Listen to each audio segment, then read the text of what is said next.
Hello everyone, welcome back to my YouTube channel वांगशन in emotions. I hope आप सब अच्छे हो। अच्छे नहीं हो तो हो जाओ यार। स्टोरी को स्टार्ट करने से पहले आप बिग सॉरी, और बाकी की बातें हम स्टोरी के लास्ट में करेंगे। ईबो और जान पहुंच गए थे इंसानी दुनिया में, जहां पर एक लड़के ने उन्हें गाड़ी से टक्कर खाने से बचा लिया था। इसके साथ साथ एक दूसरा लड़का जिसका नाम था जिंगी, उसने उन दोनों को कपड़े बदलने में मदद की। उनके बाल भी थोड़े बहुत कटवा दिए थे। साथ ही साथ उनको पैसे का मतलब समझा रहे थे कि जो पैसे उनके पास हैं, जो करेंसी उनके पास है, वो कितनी ज़्यादा एंटीक है, कीमती है। उसको वो ऐसे ही किसी को नहीं दे सकते हैं। ईबो और जान के पास जो करेंसी है वो बहुत ज़्यादा एंटीक है, उसकी कीमत बहुत ज़्यादा है। जिंगी जो उनके हाथ से वो पैसे लेकर के एक और दुकान पर गया, जो कि एक एंटीक पुरानी शॉप थी। उस पर ऐसे सामानों की कीमत बहुत ज़्यादा हुआ करती थी। वो वहाँ लेके गया और वहाँ जाकर के उस सामान को दिखाया। सामने वाले इंसान की आंखें चमक गई। उसने कहा, ओ गॉड, ये तुम कहाँ से लेकर आए हो?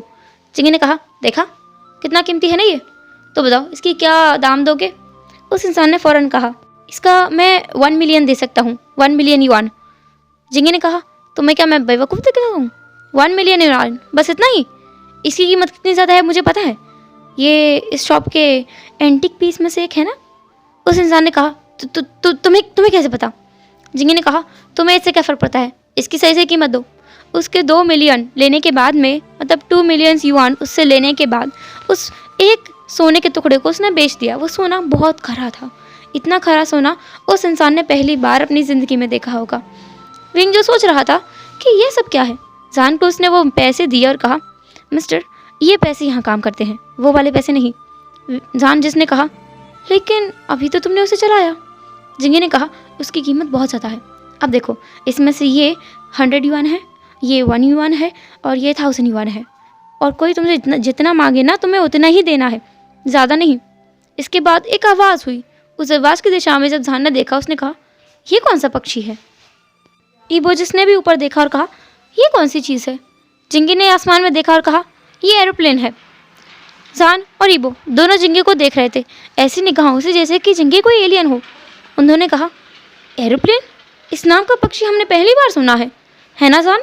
जान ने कहा, हाँ ईबो, ऐसा पक्षी मैं पहली बार देख रहा हूँ। ये कैसा पक्षी है? जिंगी ने अपने सर पे हाथ मारा और कहा, ओ गॉड, तुम लोग किस जगह से आए हो? तुम्हें एरोप्लेन नहीं पता क्या होता है?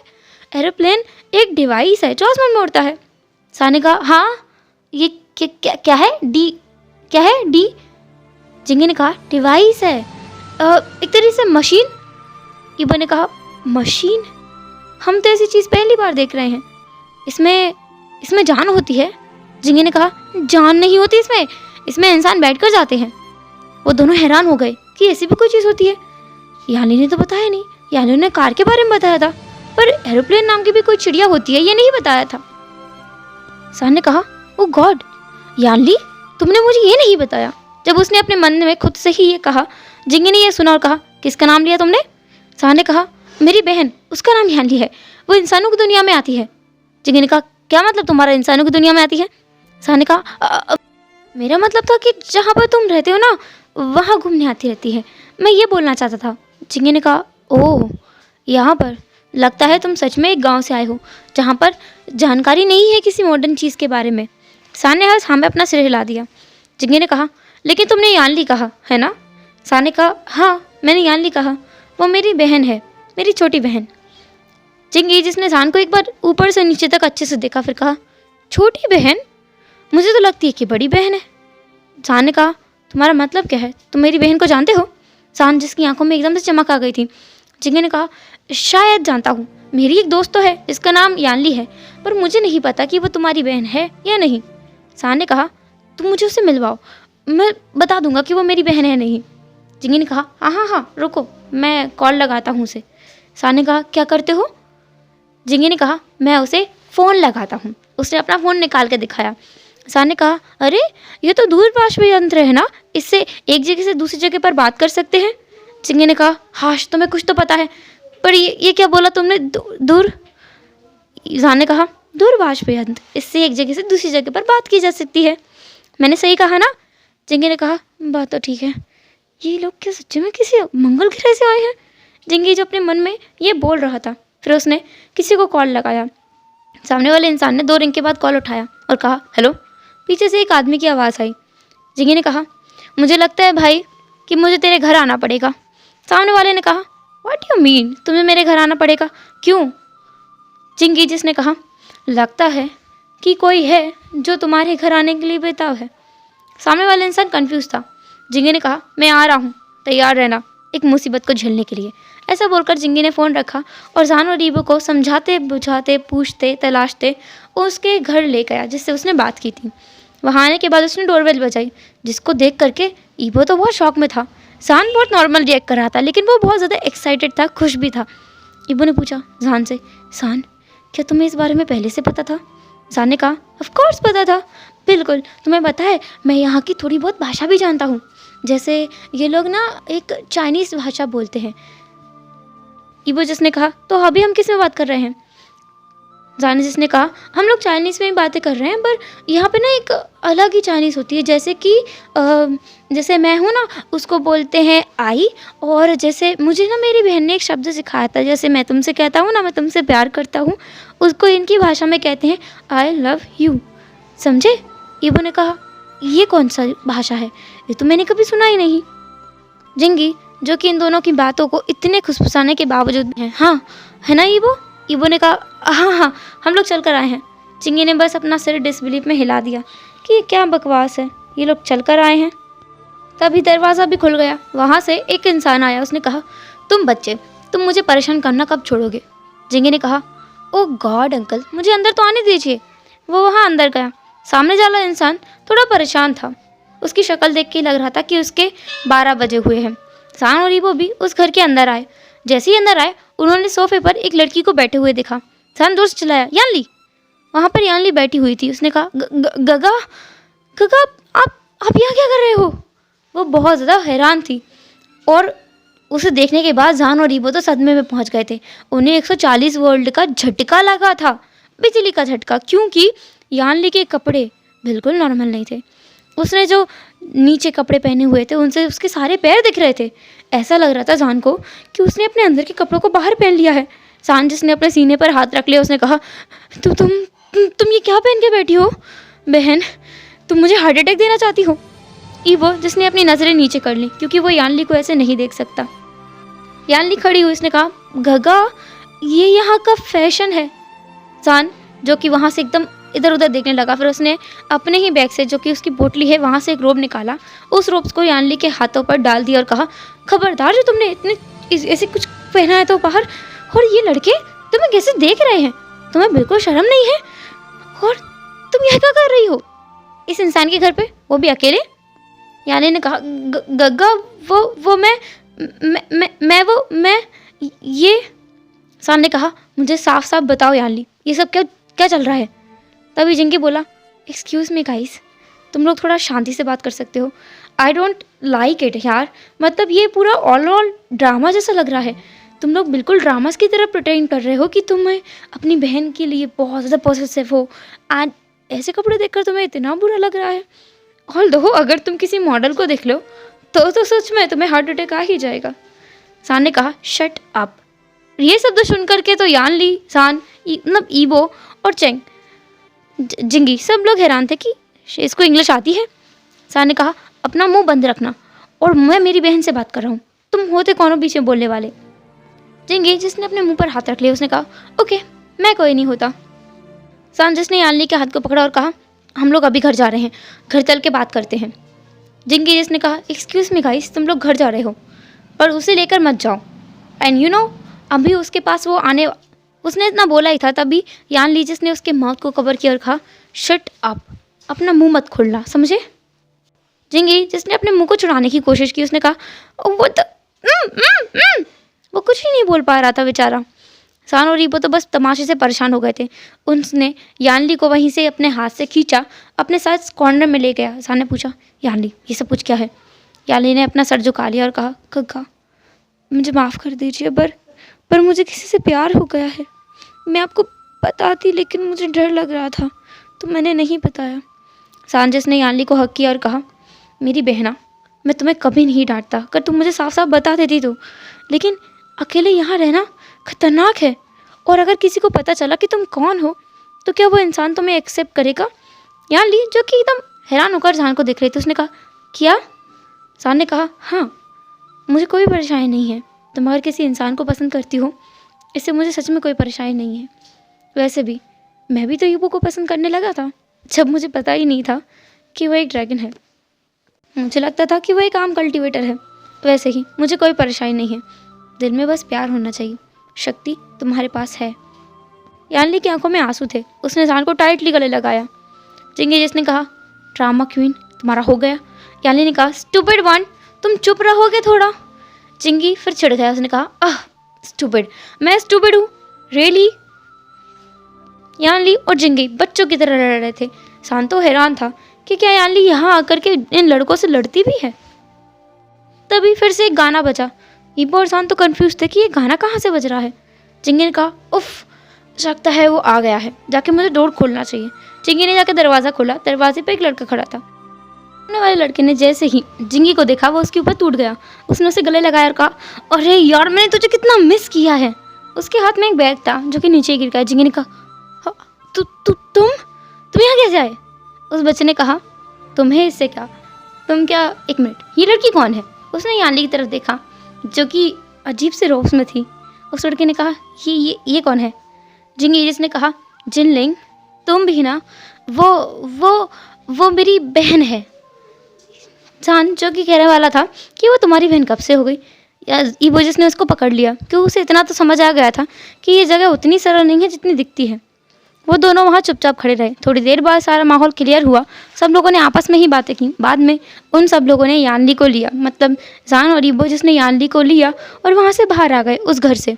यानली ने कहा, गग्गा आपने मुझे ये रोप मत पहनाओ, ये रोप्स ना यहाँ नहीं चलते, ये वाले कपड़े ना यहाँ के लिए बिल्कुल नहीं हैं। सान ने कहा, तो तुम क्या अपनी लंबी लंबी टांगें दिखाती घूमोगी? यानली जिसने कहा, पर गग्गा। ईबो जिसने कहा, सान उसे वैसे रहने दो जैसा वो रहना चाहती है। यानली तुम इसे निकाल दो। यानली तुरंत खुश हो गई। उसने उस कपड़े को निकाला, मतलब जान के वो पहनाए हुए रोब्स को उठाया और जान के ऊपर पटक दिया और कहा, गगा ये आप पर सूट करता है, मुझ पर नहीं, मैं तो ऐसे ही कूल अच्छी लगती हूँ। यानली जिसने छोटे छोटे बाल कटवा लिए थे। जान ने कहा, तुमने ये कब कटवाए? यानली ने कहा, मैंने बहुत पहले कटवाए थे, मैं जब वापस जाती हूँ ना तो फिर मैं जादू से अपने बालों को बड़ा कर लेती हूँ। जान जो कि अपनी बहन को विश्वास नहीं कर पा रहा था कि उसकी बहन क्या क्या कांड करती फिर रही है। सांजिस ने कहा, अब मुझे ये बता तुम प्यार किससे करती हो? यानी ने कहा, वो गग्गा मैं घर चल के बताऊँगी। सांजिस ने कहा, ठीक है चलो घर चलते हैं। सान यहाँ घूमने तो आया था पर ये सारा शहर का इतना अजीब माहौल देखकर उसे कुछ भी अच्छा नहीं लग रहा था, ना ही ईबो को कुछ अच्छा लग रहा था। उन्हें कुछ समझ ही नहीं आ रहा था। एक होता है ना, जब पहली बार आप कहीं अजीब सी अलग सी जगह पे जाते हो तो आपको वहाँ पर कुछ भी अच्छा नहीं लगता है, वहाँ के लोग अच्छे नहीं लगते हैं। यहाँ के लोग अजीब ही भाषा में बातें कर रहे थे। यानली को तो कुछ सोच समझ में आ रहा था पर बाकी दो लोगों को बिल्कुल नहीं। तो वो लोग अपने किंगडम के लिए निकल आए। सान जो कि कभी भी इंसानी दुनिया में नहीं आया था, ना ही ईबो आया था, तो उन्हें वापस जाने का रास्ता भी नहीं पता।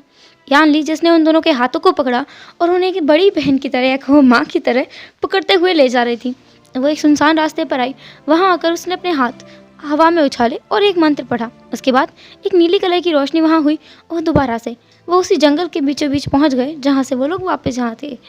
जान जिसने अपनी चारों तरफ देखा और कहा, ये मैं कहाँ गया? ये हम वापस आ गए हैं। यानी ने कहा, हाँ गगा हम लोग वापस आ गए हैं। जान जिसने कहा, हाँ वो कैसी जगह थी, कितनी अजीब, वहाँ के लोग कितने अजीब हैं, और वहाँ की लड़कियाँ वो कपड़े ही नहीं पहनती हैं, लोग बिना कपड़ों के कैसे घूमते हैं। ईबो ने कहा, सान अब चुप रहो तुम। ईबो से समझ आ रहा था कि वहाँ के लोग वैसे ही कपड़े पहनते होंगे, जैसे वहाँ पर किसी ने लंबे लंबे कपड़े नहीं पहनते वैसे यहाँ पर कोई छोटे छोटे कपड़े नहीं पहनता। सान, यानली और ईबो अपने किंगडम यानी फीनिक्स किंगडम पे वापस आ गए थे। वापस आने के बाद सब लोगों से घेर कर बैठे थे, मतलब जंग फैमियान, मैडम यू और जांग शेंग, वो तीनों वहाँ बैठे हुए थे और सामने ये तीनों बैठे हुए थे। मैडम यू ने कहा, सान क्या पता चला तुम्हें? सान ने कहा, माँ मुझे पता चला कि मेरी बहन किसी के साथ प्यार में है। ईबो जिसने कहा, जान। सान ने कहा, मतलब सच में वो किसी से प्यार करती है माँ, हमारा अंदाज़ा बिल्कुल सही था। मैडम यू ने कहा, मुझे लगा ही था। यानली कौन है वो? यानली ने अपना सर झुका लिया। उसने कहा, माँ वो। सान ने कहा, वो एक इंसान है, बस मैं उससे मिला नहीं। जल्दी जल्दी आ गए हम लोग। बहुत अजीब जगह है वहाँ, अजीब अजीब लोग हैं। आंटी आपको पता है वहाँ कैसे कैसे लोग हैं? सान जो अपने घुटनों के बल बैठ गया था, मैडम यू जिसके उसने नीज़ पर अपने चिन को रखा, उन दोनों के हाथों को पकड़ा और कहा, पता है आंट, वहाँ की लड़कियाँ कपड़े नहीं पहनती। मैडम यू उसे हाँ करके देख रही थी, अपना मुंह खोल के देख रही थी और बोल रही थी कि क्या कपड़े नहीं पहनती? तो क्या वो ऐसे घूमती है? यानली तुम? सान ने कहा, नहीं नहीं माँ, मतलब है कि वो बहुत छोटे छोटे कपड़े पहनती हैं, बहुत जी बहुत अजीब अजीब कपड़े पहनती हैं। पता है माँ, वहाँ कोई ओमेगा अल्फा नहीं है, मुझे किसी की स्मेल नहीं आई। और पता है आंटी आपको क्या हुआ है वहाँ पर? वहाँ ना एक अजीब ही क्या बोलते हैं उसको, एरो सान, ये वो क्या था वो? ईबो ने कहा, वो एरोप्लेन था।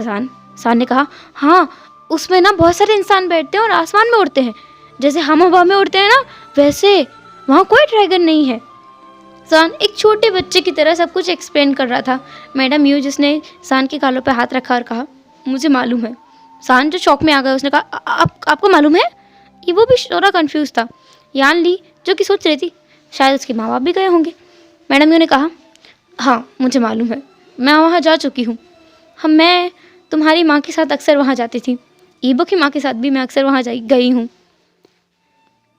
फिर इसके बाद में वो लोग आपस में बैठ कर के बातें कर रहे थे। यानली वाला मैटर तो वहाँ ख़त्म कर दिया गया था, बस इतना था कि कुछ दिन बाद वो वहाँ जाएंगे और उस लड़के का पता लगाएंगे, उसे यहाँ लेकर आएंगे और उससे यानली की शादी करवाएंगे। अगर उसने यानली का सच जाने के बाद भी यानली को एक्सेप्ट किया तो।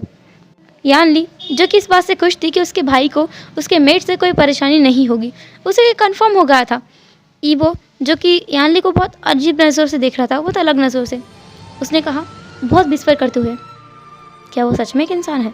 यानली ने ईबो की तरफ देखा और कहा, अगर होगा तो तुम एक्सेप्ट करोगे? ईबो ने कहा, हाँ कर लूँगा, तुम्हारे लिए कुछ भी, तुम मेरी छोटी बहन जैसी तो हो। यानली बहुत खुश हो गई। अनिसी खुशी खुशी के साथ में वो लोगों ने पूरा दिन बिता दिया। अंबारी थी नेक्स्ट डे मॉर्निंग में, जहाँ पर ईबो अपने किंगडम यानी ड्रैगन किंगडम वापस जाने वाला था। जान सोच रहा था कि क्या वो ईबो को जाने दे। उसके मन में एक अजीब सी घबराहट हो रही थी, एक अजीब सा डर उसे अपने मन में लग रहा था। उसका ओमेगा बेचैन हो रहा था, उसका ओमेगा उससे बार बार बोल रहा था कि जान ईबो को रोक लो, ईबो को रोक लो। पर जान क्या ऐसा कर सकता है? नहीं, ईबो को तो एक दिन जाना ही है, तो वो अपने किंगडम जाएगा ही। ईबो वहाँ से जा रहा था, जान और बाकी सब लोग उसे देख रहे थे। आज सब लोग, मतलब पूरी प्रजा, पूरे सैनिक, सब लोग शाही घराने की तरह उसे वहाँ डोर की तरफ छोड़ने आए थे। जंगल के उस रास्ते से जहाँ से ड्रैगन किंगडम का रास्ता शुरू होता है, वहाँ से उसे छोड़ने जा रहे थे। ईबो जिसने आखिरी बार जान की तरफ मुड़कर देखा, उन्होंने सबके सामने हक किया और ईबो जिसने जान के माथे पर एक छोटा सा किस किया और कहा, सान अगली बार मैं तुम्हें यहाँ से हमेशा के लिए लेकर जाना चाहता हूँ। सान ने कहा, स्टूपिड, मैं यहाँ से नहीं जाऊँगा, तुम यहाँ आओगे क्योंकि मैं यहाँ का किंग हूँ। ईबो ने कहा, हाँ बात तो सही है, ठीक है, तो मैं आ जाऊँगा यहाँ, तो मुझे रखोगे अपने साथ हमेशा हमेशा के लिए? ये लोग वो बहुत ज़्यादा विस्पर करके बातें कर रहे थे, किसी को सुनाई तो नहीं दे रहा था पर सबको समझ आ रहा था ये दोनों पब्लिकली रोमांस करने की कोशिश कर रहे हैं। वहाँ पर मैडम यू गई, उन्होंने कहा, बस बहुत हुआ सान, उसे जाने दो। ईबो ने कहा, मैं चलता हूँ। उसने फिर लास्ट में सब लोगों की तरफ एक बार देखा, उन्होंने 90 डिग्री झुक करके बो किया। सब लोगों ने भी उसे झुककर बो किया जान के सिवाय, और ईबो वहाँ से चला गया। हेलो एवरीवन, तो कैसे रहा आज का पार्ट? जो भी हो जैसा भी हो कमेंट ज़रूर करना। एंड कल हम देखेंगे कि आखिर जान इतना परेशान क्यों है, उसका ओमेगा इतना परेशान क्यों है, और ईबो के साथ क्या होता है ड्रैगन किंगडम में वापस जाने के बाद। एंड लास्टली मैं ये बताना चाहती हूँ कि मैं इतने दिनों से वीडियो अपलोड नहीं कर रही थी क्योंकि मेरा गला बहुत ज़्यादा ख़राब था, इतना ख़राब था कि मैं जब भी कुछ भी बोलती थी मेरे गले में ज़ोर का दर्द उठता था, इसलिए मैं कोई भी वीडियो अपलोड नहीं कर पाई। फाइनली जब मेरा गला आज ठीक हो गया है तो मैंने वीडियो अपलोड की है। और गाइस एक और न्यूज़ ये है कि हो सकता है कल मैं शादी में चली जाऊँ तो फिर से 2 दिन के लिए गच्चा मारूंगी इकट्ठा। अगर मैं नहीं गई तो फिर वीडियो टाइम पर आएगा पक्का। चलो तो फिर मिलेंगे नेक्स्ट एपिसोड में, तब तक लिए टेक केयर, बाय बाय, अपना ख्याल रखना।